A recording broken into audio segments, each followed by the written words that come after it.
So, thanks very much for coming, and I'd just like to pay homage to the Buddha. And traditionally we go something like Namo tassa bhagavato arahato samma sambuddhassa. Namo tassa bhagavato arahato samma sambuddhassa. Namo tassa bhagavato arahato samma sambuddhassa. That's basically saying homage to the Buddha, the awakened one, awakened by himself.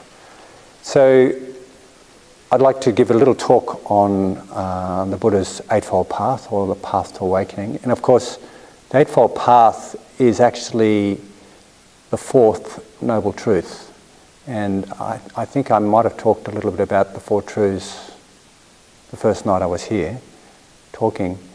Four Truths are essentially the essence and the basis of what the Buddha taught. And these four truths are that life is difficult.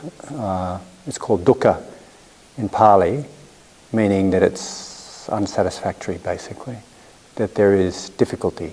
You know, there is birth, aging. There is the difficulties associated with birth, aging, sickness and death, pain, grief, lamentation and despair. Pain here being emotional pain, including that. There is getting what we don't want, not getting what we want, and being parted from what we like and are close to. And also there is a clinging to a sense of self as something that is lasting and enduring and independent. That is called dukkha. That's the first truth. The second truth, that there's origins of dukkha, meaning that there's a cause for all this difficulty, and it is a multitude of things coming together, including the tendencies for us and our hearts to grasp after things, cling to pleasant experience, the tendencies for us to be averse to experience, like crave to be away from experience, hatred it's called in the sutras, but it's ill will and avoidance and condemnation of unpleasant experience. And the tendencies for us to be confused about experience, not really understand experience, not really perceive experience accurately, and not really just generally misapprehend experience.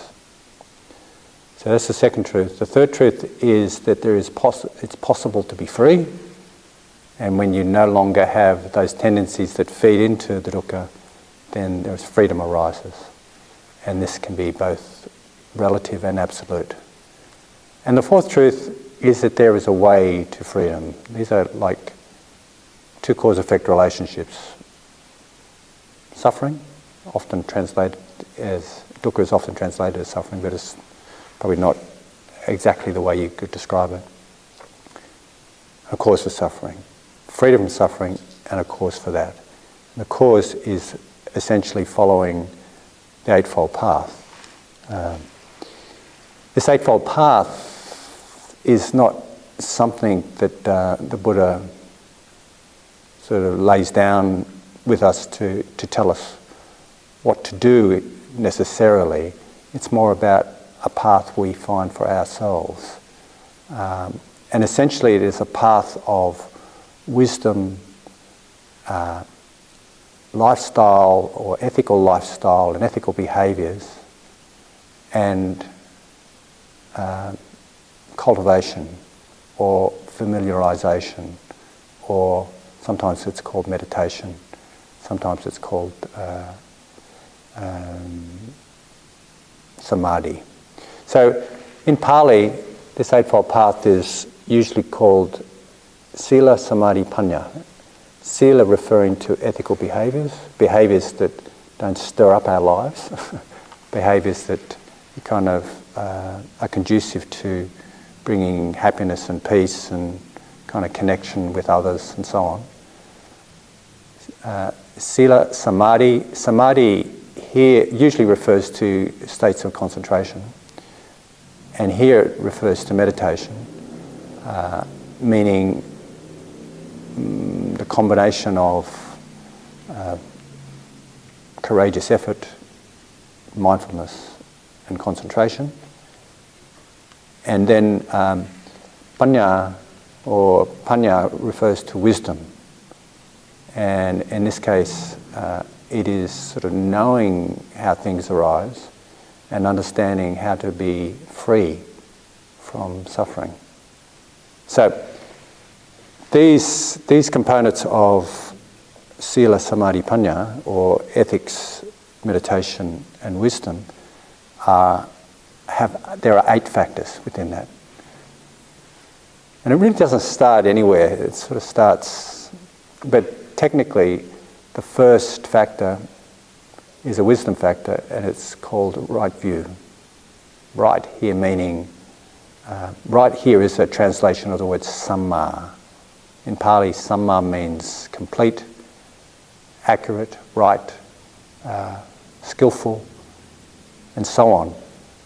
So we can have skillful or right understanding or right view. The second component in the path is right intentions, right aspirations, right motivations that are skillful and helpful. The third component, speech. It's what comes out of our mouth, basically, what we say to one another and to ourselves. The fourth component is speech, action, which is what we do with our lives. The fifth component is livelihood, which refers to how we make a living in our lives, how we maintain an upkeep for ourselves and others. And this could be, we could have very right livelihood being on the dole, for example. It's sort of livelihood that refers to living a life and having an upkeep that's not harming others. And then we have right effort, right mindfulness, and right concentration. And it's sort of, I often see it as a circle, as a wheel actually. It's often depicted as a wheel. And I want to kind of explain a little bit more about how this wheel rolls and turns and gains momentum as it turns. So this Eightfold Path refers to right view, right intention, right speech, right action, right livelihood, right effort, right mindfulness and concentration. Being 3 components, right view and right effort as the wisdom component, right view and right intention is the wisdom component, right speech, action, livelihood is the ethical component, and right courageous effort, mindfulness and concentration is the meditation component. So often this path is called the Noble Eightfold Path because it's got 8 factors. It is also sometimes called the ennobling path. The Noble Path helps us think about, or what noble means is one awakens to the noble truths. These are ultimate truths that refer to deep realizations and deep freedom, basically. The ennobling path, however, is more like maybe not necessarily awakening to nibbana or nirvana, which is what the third truth is, but waking up to a relative truths. In other words, I see a lot of people who experience mental health issues, mental health problems, like anxiety, for example. The Eightfold Path, in this relative way, could refer to being able to gain some freedom from the binds of feeling anxious all the time or having panic attacks, for example. So what we could have is a realization that something we're doing is feeding into our anxiety. Then we have an intention. And so we have that gives us an understanding of something. So what we do then, which is the first factor on the path, we create good intentions, or intentions that are inclined towards freeing us from being bound by these patterns of anxiety, for example, feeding into anxiety. And then we act with our body, speech and mind. We act with our behaviours, we act with our life in a way where we're not feeding into our anxieties. We're not continuing to maintain avoidance, which is actually the fuel of anxiety disorders, if you didn't realise that. It's what maintains anxiety, for example, avoidance. And then once we have that kind of mental stability or composure in our life, we are primed to be able to cultivate our hearts, cultivate our minds, which is the meditation component. And we apply courageous effort. It's often called courageous because it takes a lot of courage to face up to things that we may not want to face up to. So with that courageous effort, we will incline our attention to being able to see things as they are. And this starts to refer to mindfulness. So with the right effort, with courageous effort, we can bring attention to our situation. We can bring attention to our body, mind, and our behaviours and our patterns, and start to see things clearly. And this is courageous, again, because often mindfulness is depicted as, smelling the roses, which is true, and waking up to how lovely something tastes, which is true. Opening up to the freshness of life, which is true. However, it also refers to being able to be attentive to the crappy shit that happens in our lives, being able to be willing to look at that, to be aware of that. So it takes a lot of courage to do that.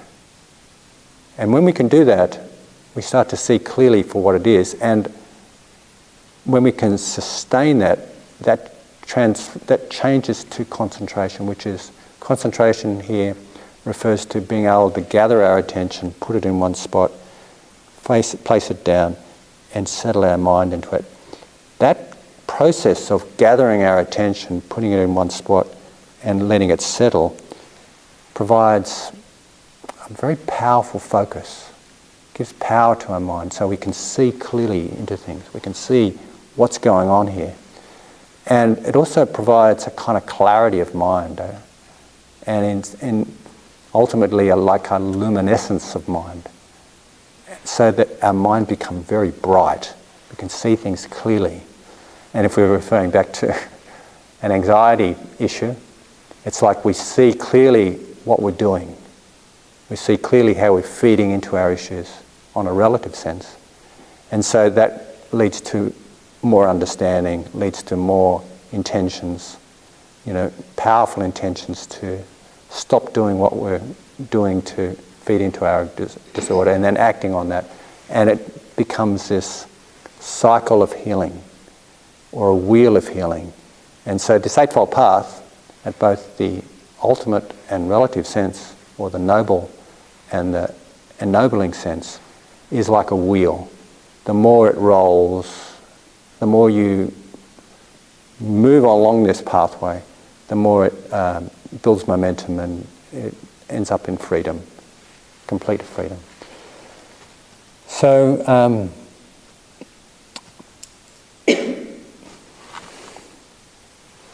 that's the Eightfold Path to awakening.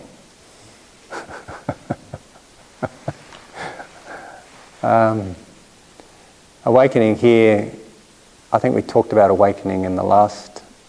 awakening was the theme of the last round, wasn't it? And we talked about awakening throughout that, and I think I talked about awakening. So, thank you everyone. I'm going to open this. I'll turn the video off so that we don't have to record anybody's voice.